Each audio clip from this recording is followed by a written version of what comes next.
isa. And Lord, minsan pa, patuloy mong parangalan ang iyong anak, Panginoon, na si Jesucristo sa pamamagitan ng aming mga buhay, Ama, na Lord, sa pamamagitan ng buhay namin na maging vessel kami, na kung ano yung nasa puso namin na pinalitan mo, Lord. Lord, yun yung lumabas sa aking mga bibig sa oras na to, Panginoon. Langisan mo ang aking mga labi, ang kapangyarihan ng iyong salita, Panginoon, na nakakapagpabago sa bawat isa sa amin, na hindi namin malilimutan na maitatanim sa puso at isip namin, Panginoon, na lagi naming ikikintal upang, Lord, sa mundong ito na punong-puno ng kadiliman, Panginoon, punong-puno ng kasamaan, Ama, lagi naming maranasan ng kabutihan na naghahari sa buhay namin, O Diyos, sa bawat paglakad namin sa iyong presensya, Panginoon. Kaya, Ama, maraming salamat po sa katagumpayan ng gawaing ito, O Diyos. Patuloy ko pong ipinagkakatiwala sa iyo, Ama, sapagkat kami anak na mananagumpay dahil ikaw ang aming Ama sa langit na nagpatagumpay sa bawat isa sa amin, Lord. Salamat po, Panginoon, sa pangalan ni Jesus. Ito po ang aking samo at dalangin. Your only Son, your Holy Son, my Lord and my Savior, in Jesus' name. Amen and amen. So, praise the Lord. So, kung nakikita kung may mga katabi po kayo dyan, sabihin nyo sa katabi nyo that I see the blessing of the Lord upon you. Amen? Na nakikita mo yung kabutihan, yung pagpapala ng Panginoon. Amen? And sabihin mo rin sa katabi mo kung may katabi ka. Kung wala kang katabi, sabihin mo sa sarili mo na I see the glory of the Lord upon you. Amen? And one more time, I see the favor of the Lord upon you. At dahil yun ang nakikita ko sa bawat isa sa atin na nandito po sa loob ng gawaing ito. Amen. Purihin po ang Panginoon sa inyong mga buhay. Tunay po na ang ating topic ngayong araw na to ay grabe. Sobra po akong grateful. Amen. Sa topic natin ngayong araw na to dahil pinakita ng Panginoon kung paano natin makikita sa 4 na picture. Amen. Ang kabutihan ng Diyos sa bawat tao. At makikita natin dito yung pattern. Amen? Yung pattern ng deliverance ng Panginoon. Different story, pero ang conclusion niya is doon pa rin sa goodness ng Panginoon. Amen? So katulad ng narinig ninyo, katulad po ng binasa ni Tita Lisa kanina, kung nanamnamin po natin yung istorya po na makikita natin dito, yung kabutihan talaga ng Panginoon mula pa noon hanggang ngayon. Amen? Mabuti po ba ang Diyos sa inyo? Amen? Mag-heart nga po kayo. Totoo ba yung sinasabi ng salita ng Diyos na ang Diyos ay mabuti? Amen? Amen. Mabuti. Hallelujah. Mabuti po ang Panginoon. Mabuti, dakila. Praise God. Totoo po yan. Amen? So sabi po dito, mababasa natin dito, meron po tayong 4 na picture po ng mga wonderful na kwento na makikita rin natin siya sa bagong tipan. So, meron tayong mga po dito na mga bagay na pag-uusapan natin at even sa mga buhay ninyo mga kapatid, makikita ninyo on how God is precious, how God is, paano ka ni-rescue ng Panginoon, paano ka dineliver ng Lord. Alam niyo po, hindi ko mapapangako sa inyo na hindi ako maiiyak dahil sa kabutihan ng Panginoon. Nagsisimula pa lang ako. Naiiyak na po talaga ako. Amen? So, purihin ang Diyos. Tayo po'y magsimula na. Amen? So, sabi po dito, oh, give thanks to the Lord, for He is good, for His mercy endures forever. Amen. Doon pa lang talagang grabe na yung pag-aano nila, yung dito po sa Psalm, pag naano po natin yung Psalm, napakaano po ng pag-aano nila, pagbigkas nila o pagsasalita nila sa pangalan ng Panginoon. Amen. Kasi minsan nakakalungkot po sa panahon natin, 'di ba? Parang sa panahon natin minsan pag nagugulat basta na lang sinasabi pangalan ng Diyos. Alam niyo po 'yon? Alam niyo ba na ang isang tao na may mataas na reverend at pagsamba sa pangalan ng Diyos, hindi niya po basta sasabihin lang na Jesus Christ. Kung gusto niyong makita at gusto niyong makita kung ang isang tao ay may mataas na paggalang sa Diyos, the way she speak O the way she talk, 'di ba? Or he talk, yung people of God, babae man o lalaki, the way niyang sasabihin yung pangalan ng Diyos, makikita mo na kung gaano kataas yung kanyang pagsamba. Kapag ang isang tao sa panalangin niya, hindi mo lang sasabihin na Jesus Christ. Ewan ko po para sa inyo, para sa akin kasi doon ko tinitingnan the way na manalangin ng isang tao pag tinatawag niyan Lord, 'di ba? Hindi mo siya tatawagin ng Jesus Christ lang. Lord Jesus, Father God, 'di ba? Hindi lang sa basta pangalan niya. Kasi kung mapapansin niyo sa Psalms, kapag tinatawag nila yung pangalan ng Diyos, hindi mo siya basta tatawagin ng ano kapag, oh Lord, yung palang, oh Lord, nararamdaman ko na yung kanilang mataas na pagtingin sa Diyos. Kaya nagpapasalamat ako sa mga nagpasalamat kanina kasi yung puso na marunong laging magpasalamat, napakabuti pong ugali nun. Hindi ka lang nagpapasalamat sa feelings mo. Kasi yun yung tinatawag na gratitude. Pag alam mong ibalik. Kasi kung nasa feelings mo lang yan, pakiramdam mo lang yan, at hindi mo binabalik sa Diyos ang pasasalamat, di ba? Hindi po yan pasasalamat. Nasa feelings mo lang yan. Kaya mahalaga, pag sinasabing, sino pong gustong mag-testify ng kanyang mga pasasalamat? Kasi our God is good. His love endures forever. Diba, dapat meron kang laging nakahandang pasasalamat sa Panginoon paggising mo pa lang sa umaga, diba? Yung mga nakikita mo, yung mahal mo sa buhay, nakikita mo wala sa ospital, wala ka sa ospital ngayon, wala ka sa bansa na naggegera, diba? Hindi ba dapat nating pasalamatan ng kabutihan ng Panginoon Diyos? Natutuwa po ako sa pasasalamat nila Tatay Yolando, nila Nanay Andrea. Amen. Hindi ka lang nagpapasalamat dahil okay yung pakiramdam mo. Kasi sabi sa 1 Thessalonians, 'di ba? Magpasalamat tayo sa Panginoon sa lahat, 'di ba, ng pagkakataon. Manalangin may pasasalamat, hindi lang sa some na sitwasyon, hindi lang sa konting part ng buhay mo, kundi sa lahat dapat nagpapasalamat. Dahil mabuti siya sa lahat ng pagkakataon. Sabi nga laging bukang bibig ni Nanay Andrea, mabuti't masama, sabi niya, mabuti ang Diyos. Totoo yun. Diba? At ito yung pag-uusapan natin. Bakit? Kasi yung mercy niya, bago araw-araw. Amen? Yun yung Diyos na meron ka at meron ako. Kaya kung hindi natin na-appreciate yung bagong awa ng Diyos bawat araw, diba? Kailangan pinasasalamatan din natin yon. Kasi kaawa-awa tayo. Kahabag-habag talaga tayo. Yun ang totoo. Kaya laging bago yung awa niya. Kaya yung awa niya endures forever. Kasi bakit? Nakakaawa talaga tayo. Yun ang katayuan natin sa harap ng Diyos. Kahabag-habag tayong mga tao. Kung hindi tayo nabibuild up ng grasya at awa ng Diyos, kawawa tayo. Kaya yun yung laging bago tuwing umaga. Yung awa niya laging bago. Yung grasya niya laging bago. Kaya pag binabasa nyo, yung Bible, hindi pwedeng maghiwalay ang grasya at awa ng Diyos. Ang pabor at grasya ng Diyos. Amen? Laging magka-partner yun. Diba? May favor ka kasi may grace ka. May grace ka kasi may mercy. May mercy tapos may grace. Amen? Pansinin nyo po yung mga nababasa ninyo. Laging magkasama, hindi sila pwedeng maghiwa-hiwalay. Amen? So dito, nakita natin kung paano marireveal yung kabutihan ng Panginoon. Yung kanyang great loving kindness sa bawat isa sa atin, yung covenant ng kanyang pag-ibig, lalo na po sa atin na mga under grace ng Panginoon. Sinong magsasabi dito that His love not endured forever? Na kung ang buhay niya, inalay niya para sa iyo at para sa akin, ano pang bagay mga kapatid ang hindi niya kayang ibigay? Banal na Diyos. Diyos na mabuti. Namatay para sa kasalanan mo at kasalanan ko. Ganun siya kabuti. Kaya ka may salvation ngayon. Kaya ka nandito ngayon. Kasi dineliver ka niya. Saan?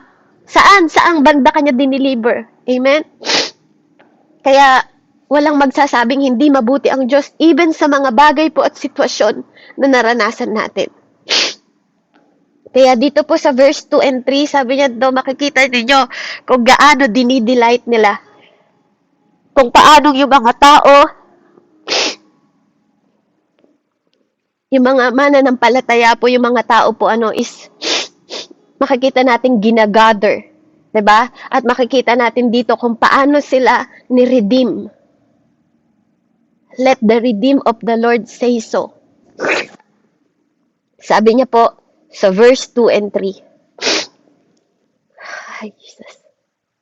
Lahat ng niligtas, tinubos ni Yahweh, bayaang magpuri, mga tinutulungan upang sa problema sila'y magwagi. Sa sariling bayan sila'y tinipot, pinagsama-sama. Silangat, kanluran, timog at hilaga ay doon kinuha. Sino po ang nag-redeem? Grabe, no? Sa pamamagitan ng kanyang mercy at kabutihan ng Panginoon. Parang sinabi niya, saan man sulok ng mundo, lahat ng tao, mapasilangan, kanluran, timog, hilaga, lahat ng tao, lahat ng niligtas, sabi niya. At isa po tayo doon, kaya tayo nandito. We are redeemed. And who is our Redeemer? Our Lord Jesus Christ. Tinubos ni Yahweh dahil sa pag-ibig niya sa iyo at sa akin, inalay niya ang kanyang bugtong na anak para tubusin tayo. Para ma-redeem po tayong lahat. Yung God redemption na nag-rescue sa iyo at sa akin. Sa lahat sa atin na mga nawawala, we are lost. We are guilty. Diba? We are sick. Sa lahat ng nawala na anod. Amen? Papalayo sa Panginoon. Tayo yon. We are one of them. Tayo po yon. Diba? Kaya napakahalaga po na makita natin na hindi lang tayo ni-redeem ng Panginoon sa lahat ng addiction. Saan ka ni-redeem ng Diyos? Sa panlalalaki, sa pambababae, sa kasalanan, diba? Sa lahat ng gusto ng flesh natin, sa mga desire na makamundo natin, yung mga countless na atake ng kaaway sa buhay natin. Yung isip natin na dating punong-puno ng anxiety, lahat po tayo ni-redeem ng Panginoon dahil sa nagkaroon tayo ng connection sa Kanya. At yun yung kaligtasan na tinatamasa po natin ngayon. Amen? Kaya napakabuti po ng Panginoon, no? Napakabuti ng Kanyang awa, ng Kanyang kabutihan. Sa verse 4 and 9, makikita natin dito yung una po na deliverance. Sabi niya, deliverance sa lahat ng nawawala sa wilderness. Amen? Sabi po dito sa verse 4 hanggang 9, mayroong naglumagak sa ilang nadako at dooy nanahan, sapagkat sa lungsod ay walang lugar silang matirhan. Wala nang makain, kaya sila'y nagutom na uhaw, lubhang ang katawan nila ay naging lupaypay, labis na ng hina, nang sila'y magipit kay Yahweh sila ay tumawag. At dininig naman, sa gipit na lagay sila'y iniligtas. Inalis sila sa lugar na iyon at pinatnubayan. Tuwirang dinala sa payapang lungsod at doon ay tumahan. Kaya dapat naman kay Yahweh ay magpasalamat dahil sa pag-ibig at kahanga-hanga niyang pagliligtas. Mga nauuhaw ay pinapainom upang masiyahan. Mga nagugutom ay pawang binubusog sa kabutihang bagay. Amen. Ito po yung mga wilderness. At makikita natin yung mga taong nasa wilderness before, paano silang dineliver. Sila Moises po, sila Tatay Moises na nasa ilang dati. Diba? Ito yung kwento na yun sa Exodus kung paanong even ang pananamit nila.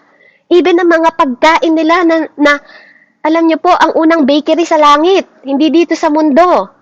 Dahil nagpo-provide ng mana, 'di ba? May pagkain pa lang mga anghel na pinakain din sa kanila.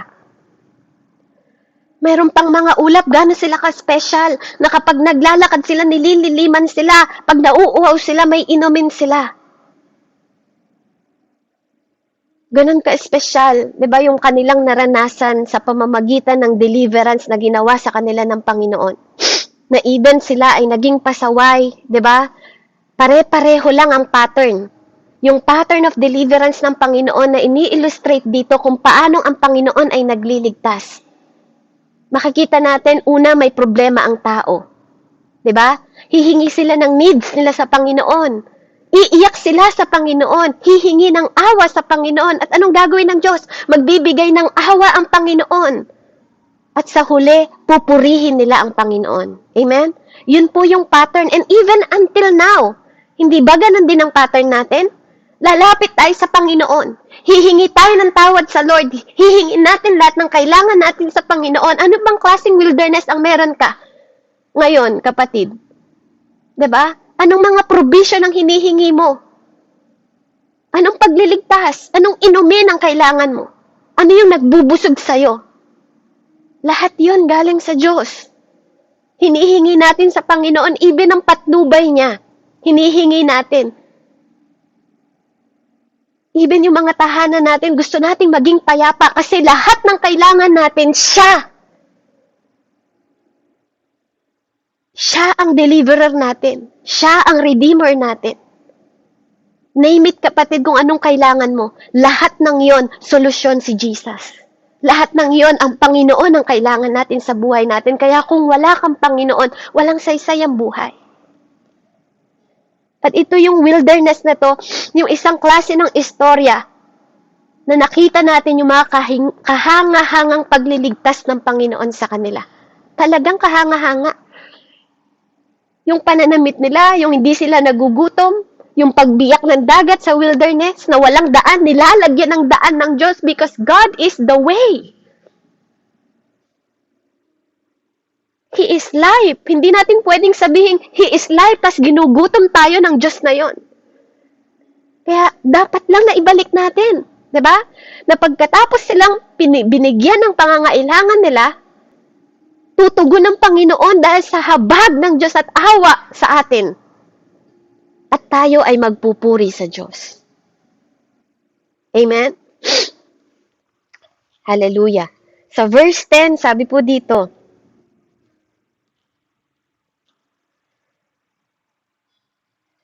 Jesus, napakabuti po ng ating Diyos. Deliverance for the captive. Sa lahat ng, ano ba sa captive? Yung Tagalog, naapi? Or nabihag? Yes. Nabihag, di ba? Deliverance para sa mga nabihag. Tingnan natin, 10 hanggang 16. Sa dakong madilim, may mga nakaupo na puspos ng lungkot, bilanggo sa dusa. At sa kahirapay sila'y nagagapos. Ang dahilan nito'y sila'y naghimagsik, lumaban sa Diyos. Mga pagpapayo sa kataas-taasan ay hindi sinunod. Nahirapan sila pagkat sa kanila'y sila'y hinagupit. Sa natamong hirap, nang sila'y bumagsak, ay walang lumapit. Sa gitna ng hirap, kay Yahweh sila ay tumawag. At dininig naman yaong kahilingan na sila'y iligtas. Sa dakong madilim, sila'y hinango sa gitna ng lungkot at mga tanikala sa kamay at paa sa kanya ay kanyang nilagot. Kaya dapat namang kay Yahweh ay magpasalamat dahil sa pag-ibig at kahanga-hanga niyang pagliligtas, winasak niya maging mga pinto na yari sa tanso. Ang rehas na bakal ay nababaluktot kung kanyang mahipo.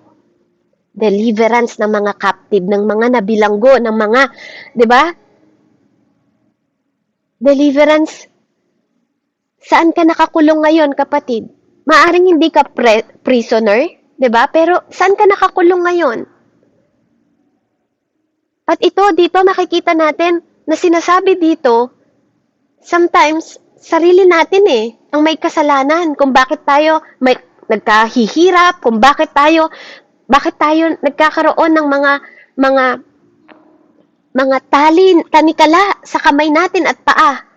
Kung bakit tayo bumabagsak sa prison. Kung bakit tayo, dahil sa katigasan ng ulo natin, dahil sa kawalan natin ng disiplina. Amen? At ang ang salita ng Panginoon, kung anong tinanim natin, siyang aanihin natin. So kung nagtatanim tayo ng masama sa Panginoon, masama din ang magiging dulot po. At kung mabuti ang ating ginagawa, hindi tayo magdudusa sa bilanggo. Hindi tayo mapupuspos ng kalungkutan. Kasi hindi natin pinili yung kadiliman. Pero ganun na lang ang habag ng Diyos sa bawat isa sa atin. Amen? Dito, yung mga captive o yung mga prison o yung mga nabilanggo, di ba? Sa kahirapan, saan ka bilanggo? Ikaw ba ay sa sakit, 'di ba? Ikaw ba ay na torture ka or ginawan ka ng hindi maganda or may unforgiveness ka sa puso mo? Ano yung mga bagay na nagpapabagsak sa iyo? Ano yung mga bagay na nagpapalayo sa iyo sa Panginoon? Ano yung mga bagay, 'di ba, na hinihiling mo na madilim sa part ng buhay mo ngayon? Ano yung mga bagay na nagpapalungkot sa'yo? Ano yung mga bagay na naging tanikala mo? Dahil itong Diyos na to, nagdi-deliver siya ng mga captive. Dahil ang hatid niya sa bawat isa sa atin, palayain tayo. Pinapalaya tayo ng Panginoon dahil siya ang ating deliverer, siya ang ating redeemer, siya ang ating Lord and Savior. Na kahit ano pang bagay ang nagpapabilanggo sa'yo, kung addiction yan, amen? Kaya kang palayain ang Panginoon. Amen? Kaya dito makikita natin na humihingi sila. Diba yung mga tao, humihingi sila sa Panginoon ng tulong. At the same pattern pa rin po. Diba? Hinihingi nila yung needs nila, yung provision na kailangan nila. Kahit pa, ang naging dahilan nun is ang rebellion natin minsan sa Panginoon. But despite of our rebellion, nakita ba natin yung kabutihan ng Panginoon? Sometimes, umiiyak tayo sa Diyos dahil din sa trouble na tayo mismo ang gumawa. Alam nyo, nakita ko yung sarili ko dito eh. Pag nakikita ko po yung Pasko, kung saan ako niligtas ng Lord, kaya ko magpatotoo kung saan ako nakakulong dati, tapos pinakawalan ako ng Lord. Pinalaya ako ng Diyos. Kaya lagi niyo po ako naririnig na nagpapasalamat kasi hindi ko kayang itago. Hindi ko kayang pigilan yung puso ko na gusto ko laging magbalik ng pasasalamat sa Diyos. Lagi niyo ako nakikita nagpapasalamat, mabuti at masamay nangyayari sa buhay ko kasi alam kong mabuti ang Diyos. Even sa mga masasamang nakalipas ko, lagi ko pinatutotoo yun na yes, nagkakabit po ako, nagkaroon po ako ng kabit, yun yung buhay ko dati. Pero nung lumapit ako sa Diyos na to, hindi naman niya ako sinisi, hindi niya ako dinuro, hindi niya ako minaliit, hindi niya ako tinulak papalayo, hindi yun naramdaman ko. Naramdaman ko yung awa ng Diyos sa akin. Naramdaman ko yung pagyakap niya sa akin. Naramdaman ko yung sinasabi niya sa akin na nakita ko, anak. Hindi mo kailangan isa-isahin sa akin yung kasalanan mo. Nakita ko. Pero ang mahalaga, nandito ka na. Ang mahalaga, bumabalik ka na sa akin. Yun yung mahalaga sa kanya. Hindi katulad ng mga tao sa mundo dito na minsan, pag may lumalapit sa atin na humingi ng tawad sa atin, tinatamboy ba natin? O, di ba? Nakita mo yung ginawa mo? Di ba? O, ano naging resulta? Di ba? Yan ang sinabi ko sa'yo. O, ngayon, sige, sumama ka doon. Di ba? Itutulak natin papalayo. Pero yung Diyos na nakilala ko, yung Diyos na sinasamba ko, yung Diyos na pinasasalamatan ko araw-araw, yun yung yumakap sa akin. Kahit napakaputik ko, kahit na ang dumi-dumi ko. Di ba, spiritual, ganun ako eh. Ang dumi ko sa harapan niya. Pero hindi pala ako nakalimutan ng Diyos na yun. Hindi pala ako nakalimutan ng Diyos na yun kasi yung Diyos na yun, siya pala yung nag-aantay sa akin. Matagal na kitang inaantay. Na parang pakiramdam ko ako yung prodigal son na, di ba? Magluto kayo. Magluto tayo kasi anak ko. Yung anak ko nandito na ulit. Ikaw, kapatid, ano yung testimony mo? Saan ka na-redeem ng Diyos? Saan ka hinango ng Panginoon na lagi mong dapat inaalala sa buhay mo? Na lagi tayong nagbabalik ng pasasalamat sa Panginoon kasi mabuti talaga siya. Sobrang buti po ng Panginoon, hindi lang yun ang testimony ko. Marami po akong mga testimony at lagi ko yung sinasabi, di ako naiiya. Lagi kong sinasabi, araw-araw yung mga testimony ko kasi lahat ng bagay nakikita kong mabuti. Bago ako tumungtong sa sahig, 'di ba? The Lord, this is my territory. Pag tinitignan ko yung tahanan ko, tinitignan ko yung lahat ng provision na binigay sa akin ng Panginoon na kahit hindi ko hiningi, binibigay niya. Hindi ako nagyayabang tuwing nagpapasalamat ako. Sobra lang grateful ng puso ko para manahimik sa kabutihan ng Diyos sa buhay ko. Bawat sentimo. Kasi hindi rin ako, tinuruan din niya ako hindi magdamot. Kaya ako nagpapasalamat sa provision, sa laging binibigay ng Lord kasi doon din ako sinusubok kung kaya kong ibigay yan lahat para sa Panginoon. Dumadating ako sa point na nagsisiro balance po yung aking account dahil lang sa pagtulong. Hindi po yun kayabangan, hindi yun kwentong barbero, totoo yun! Dahil sa kabutihan niya. Pero lahat ng baliknan sa akin, lahat ng balik na ginagawa ng Panginoon sa buhay ko, sa pamilya ko, sa lahat ng pamilya ko, dumadala yung pagpapala na yun, overflow po talaga. Kaya sabi ko, kung merong bagay ako na huwag palalampasin sa bawat araw ng buhay ko, yun ang hindi ko makalimutan magpasalamat sa Diyos. Kapag tumadating na yung 3:00 ng hapon po, nagpapasalamat na ako mula ulo hanggang paa. Mula internal na katawan ko hanggang sa labas. Wala pa doon yung pamilya ko, wala pa yung mga espiritual na pinasasalamatan ko sa Panginoon. Hindi ko po maiwasang hindi tutulo yung luha ko pag 3:00 na, Lord, salamat sa mata ko. Salamat sa ilong ko, salamat sa kamay ko, salamat lahat ng katawan ko, Panginoon, pinasasalamatan ko sa iyo. Dahil sabi ko nga, pagdating ng panahon, sa mama ko, sa asawa ko, sa lahat ng tao sa paligid ko, pag namatay ako, lahat ng pwede sa katawan ko, i-donate ninyo. Even po sa aking driver license, donor po ako.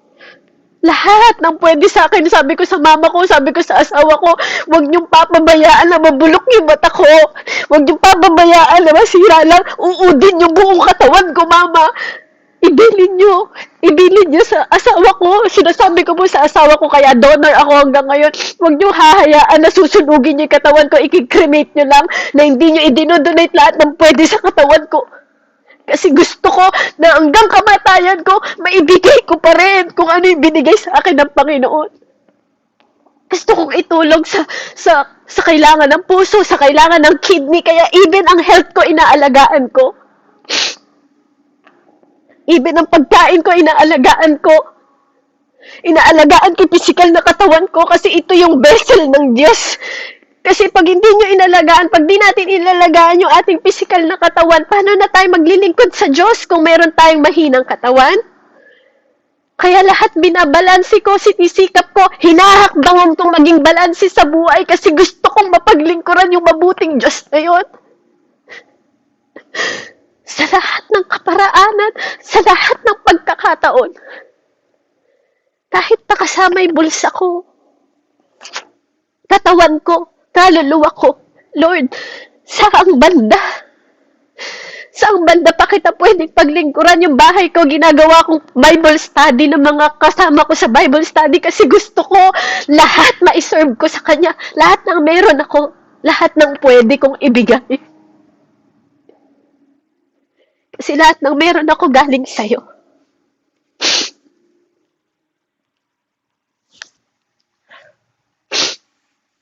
Yung kalayaan ko na binigay ng Panginoon. Ikaw, anong kalayaan ang binigay sa'yo? Anong testimony mo? Kasi hindi ko po pwedeng ipagmalaki yung testimony ng ibang tao. Ito yung meron ako. Ito po yung meron ako. Kanina umaga, magkausap po kami ng asawa ko. Dear, alam mo, kailangan mong maging mapanalanginin kasi ikaw yung head ng family. Dear, sabi niya gano'n, I'm praying every morning.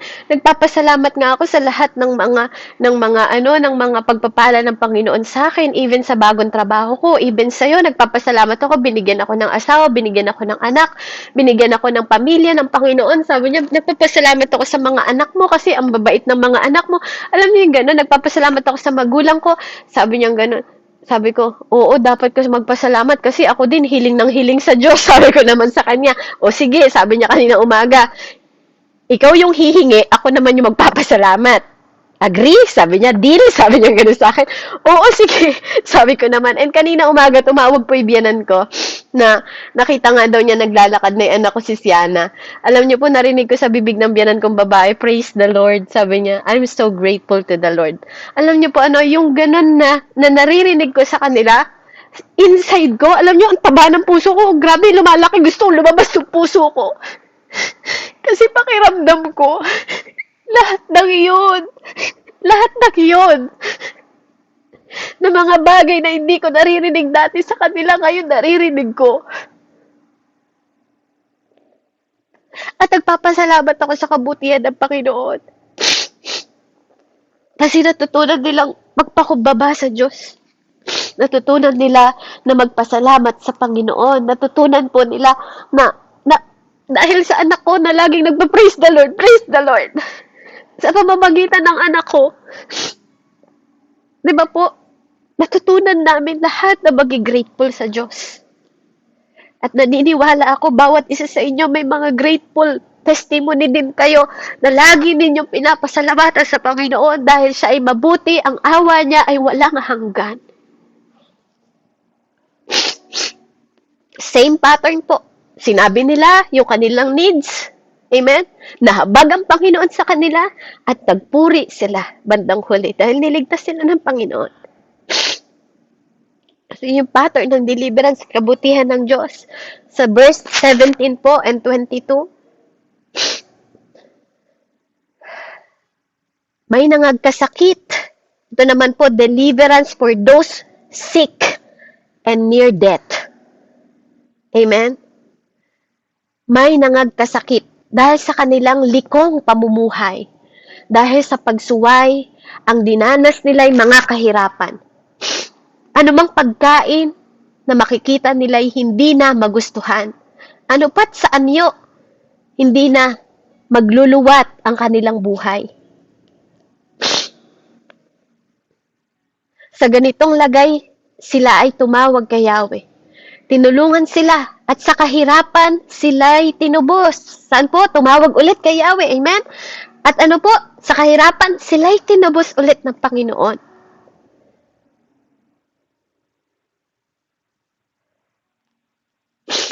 Sa salita lamang na kanyang pahatid, sila ay gumaling at niligtas sila sa kapamakang sana ay darating.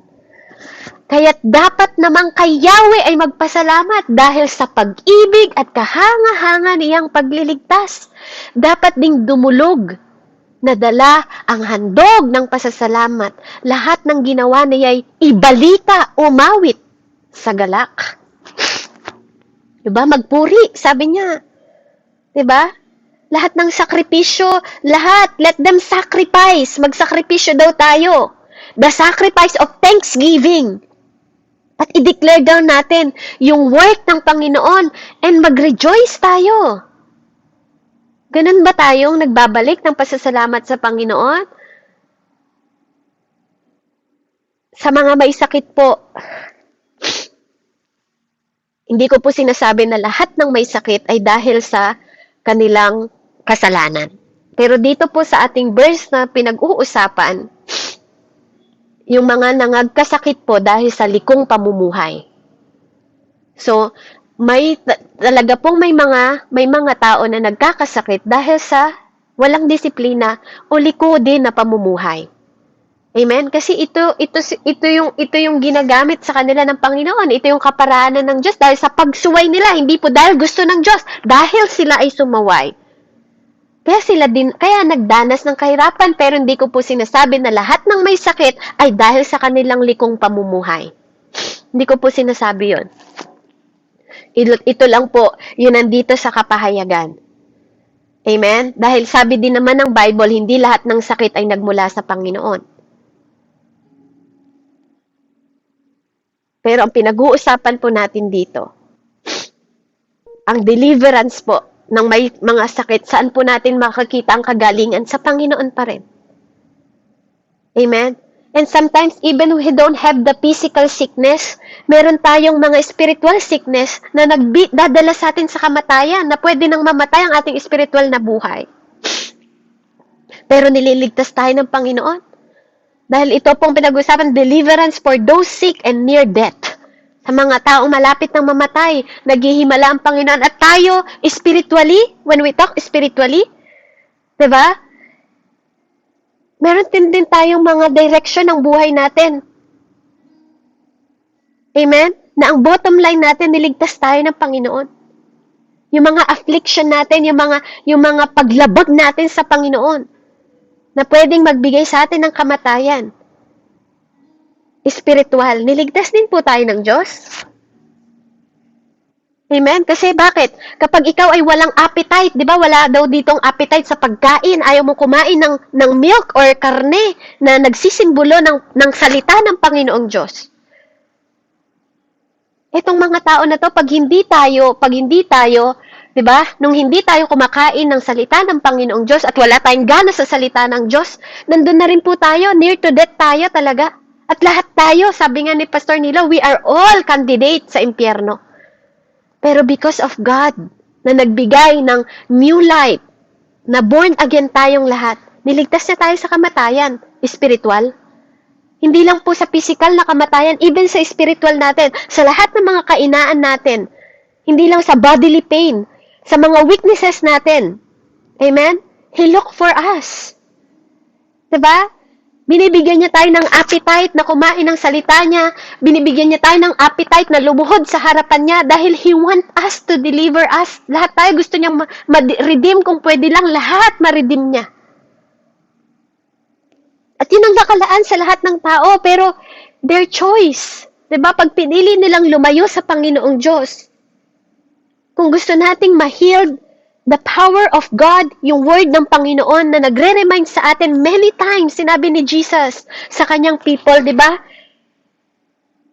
Be healed. Sa lahat ng sickness, di ba? Even sa mga bagay na pinagagaling niya tayo, yung pagpapatawad na binibigay niya sa atin, yun yung kabutihan ng Diyos sa atin.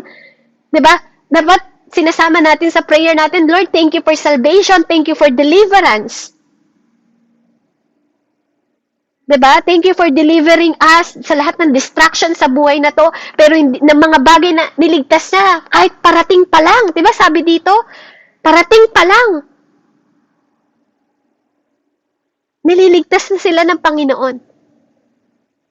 Even yung mga bagay na hindi natin nakikita, dapat pinasasalamatan natin sa Panginoon. Yung mga bagay na niligtas niya tayo sa mga bagay na hindi natin nakikita dahil kahanga-hanga ang pagliligtas niya.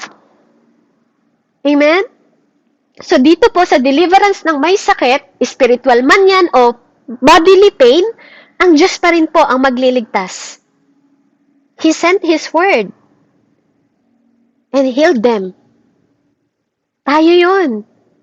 Diba? Gaano man kamiserable yung buhay natin, ano man yung bagay na natatanggap natin, ano man bagay at sitwasyon natin, may purpose po ang bawat isa sa atin. May purpose lahat ng nararanasan natin.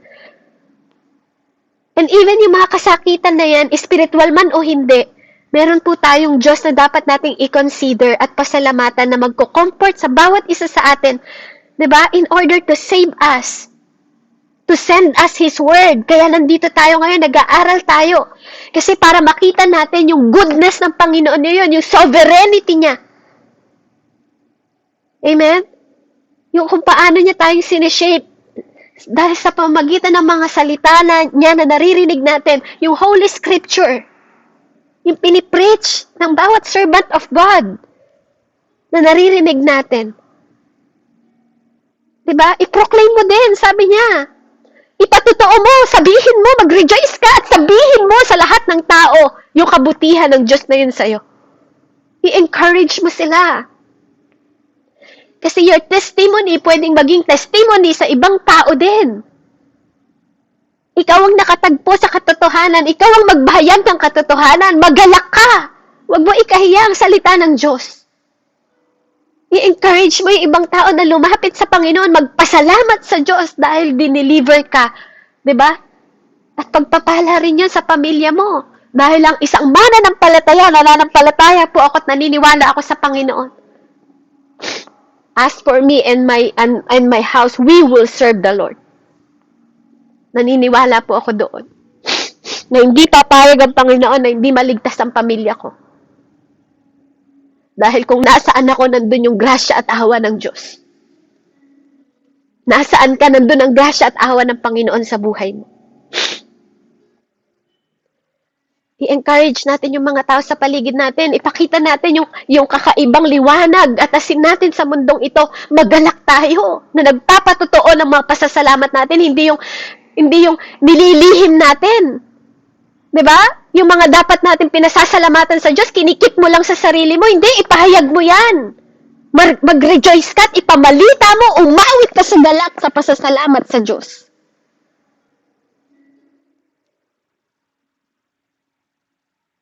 Hallelujah. Sabi niya po sa verse 23 at 32, deliverance for those on dangerous seas. Sa dagat. Yung mga nasa in danger sea. Sabi po doon, mayroong naglayag, nalula ng barko, at hangad na maglakbay. Ang tanging layunin kaya naglalayag upang mangalakal. Nasaksihan nila ang kapangyarihan ni Yahweh, ang kahangahangang ginawa ni Yahweh, na hindi maarok. Nang siya'y mag-utos, nang ngalit ang dagat, hangin ay lumakas, lumaki ang alon. Kung pagmamasdan ay pagkataas-taas, ang sasakyan nila ay halos ipukol mula sa ibaba. Kapag naitaas ang sasakyang ito'y babagsak silang bigla. Dahil sa panganib, ang pag-asa nila ay halos mawala. Ang kanilang anyo'y parang mga lasing na pahapay-hapay. Dati nilang siglat, mga katangi ay di pakinabangan. Nang bagabag kay Yahweh, sila ay tumawag. Dininig nila sila at kapangyarihan sila'y iniligtas. Ang bagyong malakas, pinayapa niya at kanyang pinigil, pati mga alon. Nang naglalakihan ay tumahimik din. Nang tumahimik na sila'y natuwa at naghari sa galak. At natamo nila ang kanyang pakay sa ibayong dagat. Kaya't dapat namang kay Yahweh ay magpasalamat dahil sa pag-ibig at kahanga-hanga niyang pagliligtas. Hallelujah. Nakita niyo po yung deliverance ng Panginoon sa mga in danger, 'di ba? Even sa karagatan. Naalala ko po dito si Jonah, yung kwento ni Jonah sa Lumang Tipan at kwento naman ni Jesus sa Bagong Tipan. 'Di ba? Nabagabag sila. Sabi niya, Jonah, 'di ba? Itapon niyo ako, sabi ni Jonah, pero naging na-save po yung mga tao na yun at sumamba sila sa Diyos ni Jonah. 'Di ba? Si Jesus din po, nang takot na takot yung kanyang mga alagad. Be still, sabi niya sa dagat, inutusan niya ang dagat. Alam niyo po, naniniwala ako na lahat ng creation ng Panginoon may tenga. Lahat ng creation niya, dagat man yan, bundok man yan, lupa man yan, lahat po may tenga. Kaya, nung sinabi ni Lord na be still, di ba, nakinig yung dagat sa kanya. Lahat ng mga bagay na pinapangalanan mo, may dominion ka doon. And God says to us, di ba, tayo po ay may dominion. Sinabi ng Panginoon yan. Di ba, may dominion tayo sa ibabaw ng tubig, lupa, di ba, because we are image of God. Sa lahat ng mga tunay na sumusunod sa Panginoon. Kaya napakahalaga po ng ating pagsunod. Napakahalaga po ng ating ginagawa na ganito, no po? Dahil dito nakikita at nakikilala natin ng mas malalim ang Panginoon ng higit pa lagi sa bawat araw na lumilipas. At mahalaga yon, yung pagkilala natin sa Panginoon. Kasi kapag nakikita nyo, katulad po nito, na di ba nakikilala natin na Redeemer siya, Deliverer siya ng mga ng mga captive, deliverer siya ng mga may sakit o malapit ng mamatay, deliverer siya ng mga naglalayag sa laot. Amen? Mga tao na walang kapayapaan, nagbibigay siya ng kapayapaan, ng mga tao na may sakit, 'di ba? Nagbibigay siya ng kagalingan. Ito yung katangian ng Diyos na meron tayo. Ito yung katangian ng Diyos na sinasamba natin. Hindi po ito biro o hindi ito kwentong kanto lang. Ito po ang katotohanan na siya ay mabuti. Nagdi-deliver siya ng mga tao na nalolos sa wilderness. Na parang tayo din noon. Na wala tayo sa Panginoon, nasa wilderness tayo. Yun ang itsura ng buhay natin nung tayo ay wala sa Panginoon. Kaya dapat lang po tayo magpasalamat sa Diyos dahil sa kanyang kabutihan. Amen? At dito po yung tulong na binibigay ng Panginoon sa bawat isa. Ano man ang trouble natin, ano man ang alon ng buhay mo kapatid na binabangka mo ngayon. Ano yung mga alon na humahampas sa iyo ngayon, itong Diyos na to. Dinidesire mo pa lang na lumapit sa Kanya. Sabi nga niya, hindi mo pa sinasabi panalangin mo, narinig niya na. At this God, itong Diyos na to, ito lang yung Diyos na makakapag-calm ng storm sa dagat. Itong Diyos na to, yung kayang mag-command. Dahil siya rin naman ang nag-uutos ng bagyo, siya rin ang nagko-control ng lahat ng bagay. Kaya gaano man ka-wild, o minsan ikaw gaano ka man ka-wild sa Panginoon dahil sa disobedient natin. Matrap man tayo sa lahat ng bagay, wala tayong ibang lalapitan kundi ang Panginoon pa rin po. Darating tayo sa point na wala na tayong magawa at magbibistil na lang tayo. At sa panahon na yon, makikilala mo, you will know that He is the God. Wala ka ng exit, wala ka emergency exit, hindi siya lang. Naranasan nyo na ba yun? Yung lahat na ginawa mo, kahit na sa pinakahuling pagkakataon, ginawa mo siyang emergency exit, tinulungan ka pa rin niya. Kasi ganun siya kabuting Diyos.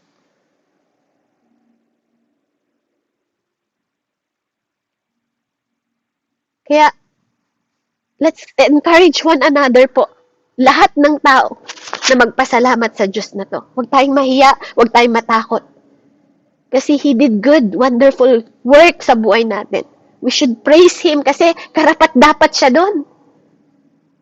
Amen? At dito po sa 33 hanggang 38.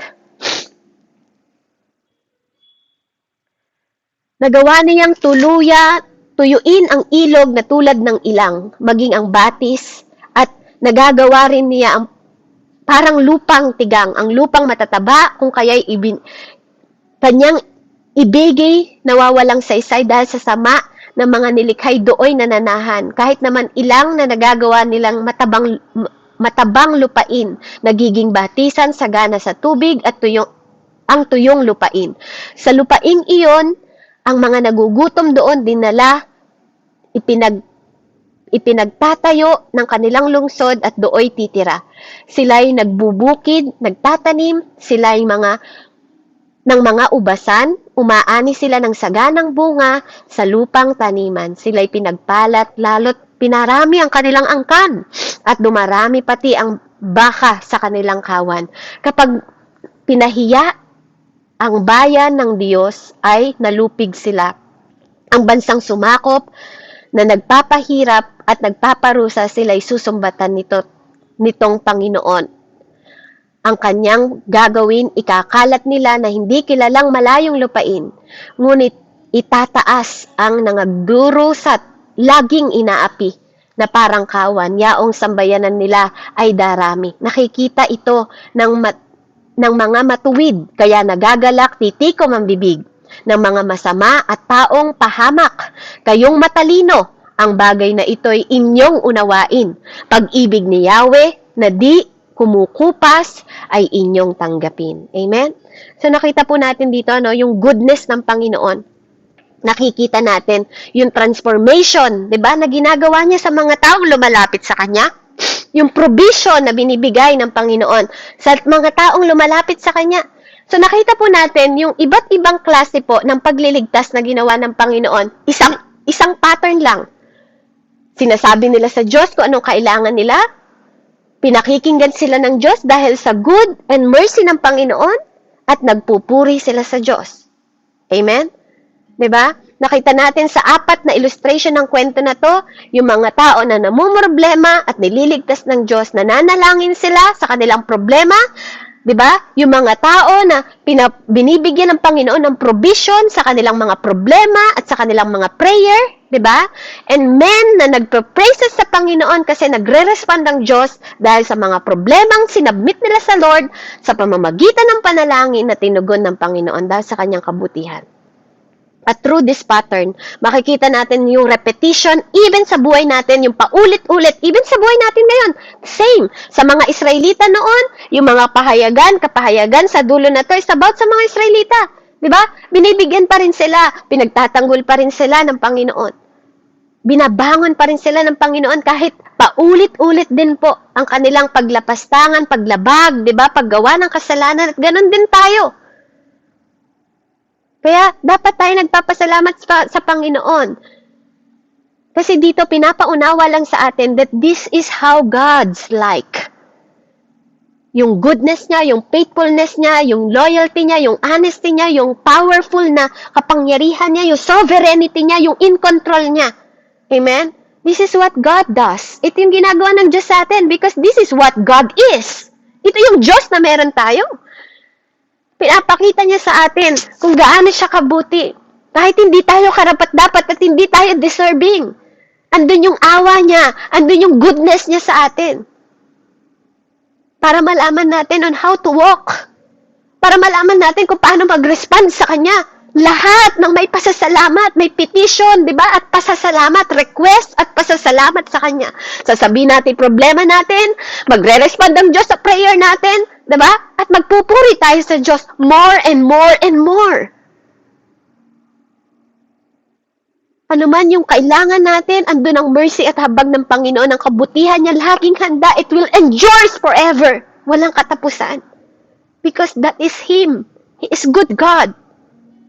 He is our Redeemer. Ini-snatch niya tayo sa lahat ng bagay na pwedeng magpahamak sa atin. Patuloy tayong nililigtas ng Panginoon na yon. At ito po yung laman ng Psalm 107 kung gaano kabuti yung Diyos na yon sa panahon na nakakalimutan mo. Sa panahon, dahil nature natin ng tao na makalimot, lagi mong balikan ang kabutihan ng Diyos. Hindi siya katulad ng tao na itataboy ka palayo. Siya yung Diyos na naglaging nag-aantay sa'yo.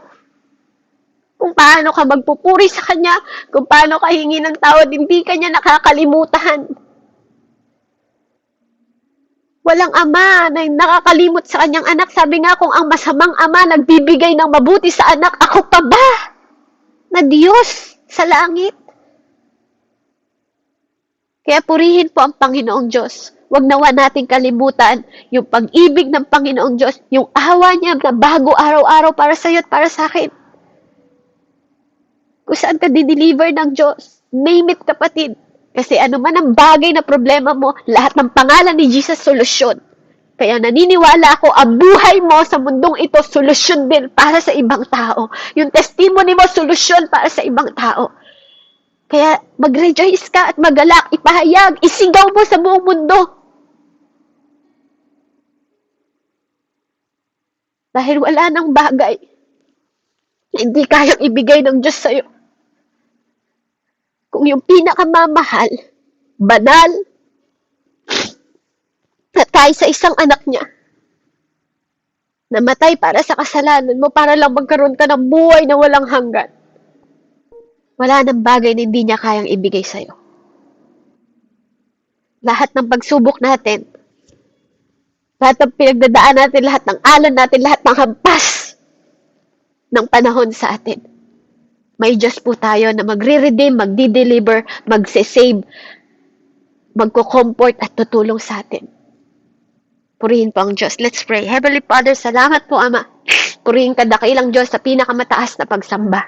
Salamat sa lahat ng mga nararanasan namin, Ama, dahil alam namin na may Diyos kami na laging magkukup-kup sa amin, na laging mag-iingat sa amin, na laging magliligtas sa amin, Ama. Na lagi mo kaming pahalalanan, Panginoon. Lagi kami magkaroon ng puso na laging nagpapasalamat sa lahat ng oras at lahat ng panahon. Dahil sa lahat ng oras at panahon, mabuti kang Diyos. Na hindi ka magbabago, Panginoon. Salamat po sa biyaya mo, salamat sa grasya, salamat sa pabor, salamat sa lahat ng kabutihan mo sa buhay namin. Patuloy kang maghari sa amin, Panginoon. At patuloy kaming laging sumigaw ng kabutihan mo, umawit mong punong-puno ng pasasalamat at magpupuri sa iyo dahil karapat-dapat ka, O Diyos. Salamat, Panginoon, sa pangalan ni Jesus. Ikaw po ang aming Diyos, Panginoon. Ang aming tagapagligtas, ang aming Diyos na dakila, Panginoon. Purihin ka, Ama, sa pangalan ng Diyos Ama, ng Diyos Anak, at Diyos Espiritu Santo. Amen and amen. Glory to God po and God bless po sa bawat isa. Purihin po ang Panginoon. Amen. Maraming salamat po sa buhay niyo, Sister Beb. At patuloy po kayong pagpalain ng ating Panginoon. Mga kapatid, ako po ay tatawag ng tatlo